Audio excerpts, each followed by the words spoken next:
Pambihira ka! Number 9. Pambihira ka! Duday!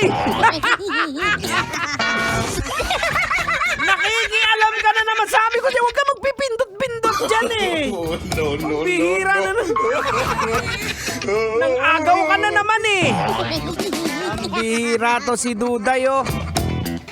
Tang, kausapin mo nga itong apo mo, Tang. Ang kulit-kulit. Ay, Duday, umayos ka nga dyan, gusto mo? Pingutin kita. Tang, relax lang. Bata yan. Huwag mong papatulan. Aray! O yan, gusto mo ikaw yung patulan ko? Pambihira naman oh. Ang gulo-gulo naman yung buhay ko.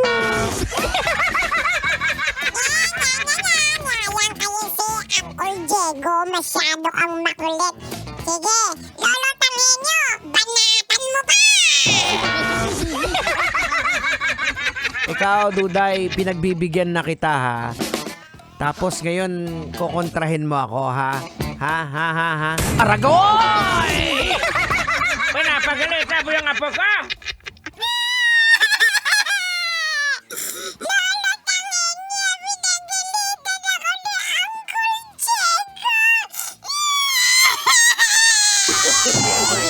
No.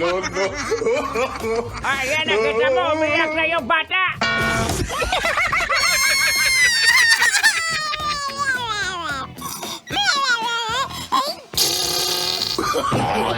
No. Pambihira naman. O sige na, tahimik ka na dyan.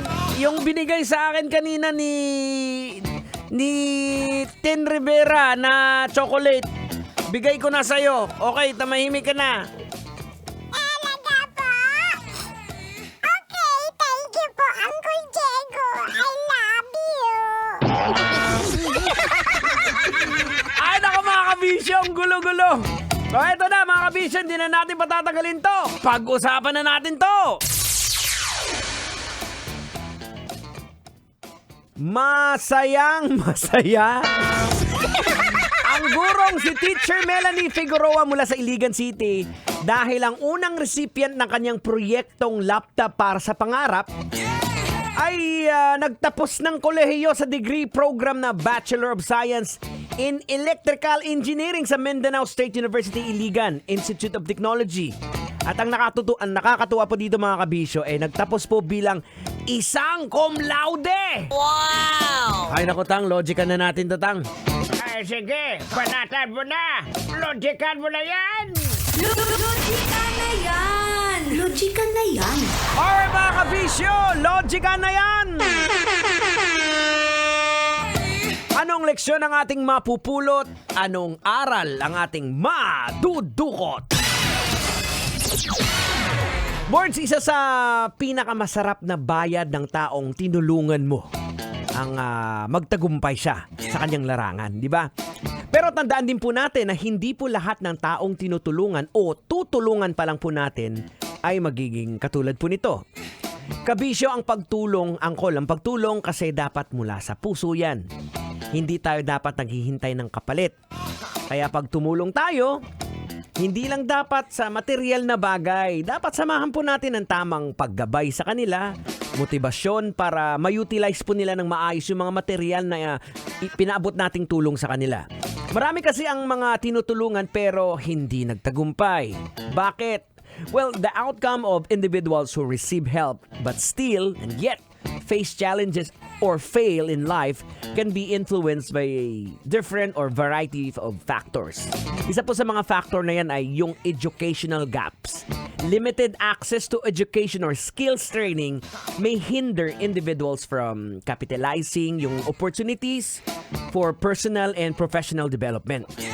And even if nakatanggap po sila ng initial assistance, hindi pa rin sila nagiging matagumpay. Pangalawa mga kabisyo, lack of continued support. Support is most effective when it is consistent and ongoing. 'Di ba? Dapat tuloy-tuloy. Halimbawa, angkol, 'di ba? Tuloy-tuloy lang. If individuals receive help but do not have access to sustained support, they may struggle at ma-maintain po nila, ma-struggle po nila yung hindi nila ma-maintain yung positive changes sa kanilang buhay. Halimbawa, Ikaw, uncle, may kamag-anak ang sinuportahan mo kasi halos masira ang buhay nung iniwan ng girlfriend niya. Una, tinulungan mo, pero hindi mo na na-follow up. Ngayon, ang nangyari, lumala. Nagulat ka na lang. Pagkita ninyo, yung dating umiiyak dahil iniwan ng kanyang nobya, pagkita ninyo, may boyfriend na.